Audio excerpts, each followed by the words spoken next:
ukhuluma nobaba umkhwebana. Baba umkhwebana kuphi Khehle? Ngila estande sibongile. Estande sibongeni. Etande sibongeni. Yebo ndoda. Baba uthe ubaba ubani umkhwebana?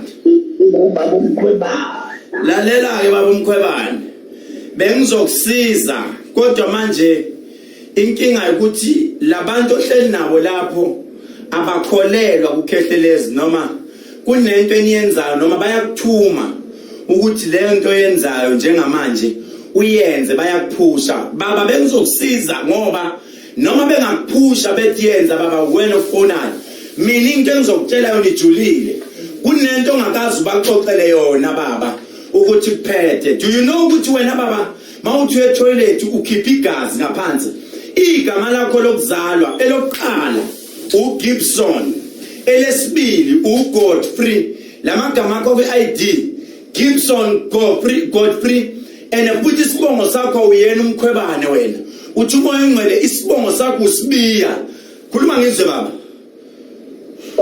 Ndodana kunjalo ungaxolisi baba ungaxolisi baba khuza laba bantu ngoba bafuna ukwenza izinto ongafanele uyenze bakhuze baba ngoba wena kumele ngikusize baba uyopha wena uthi umoya ongcwele njengamanje baqeda ukulanda ubuhlele esitolo wena abathi kamasidozi uhleli neKhehle umngani wakho iKhehle kade usehleli nalo bathi uthanda nani iKhehle kade uhleli nalo uphuza khona bafika bathatha ngemoto bakuthatha bathi wozohlala phansi ufone njengamanje baba mina ngithi yonke njalo kunjalo ndodana ngiyaxolisa bagela umfulamfula kunjalo baba batshele bangayenzi ngiyaxolisa lalela baba lalela igama lami uKhehlelezi ngihlala eThekwini la ngihlala khona ubatshele bangaphindi kudlalele la kumeni uyezwa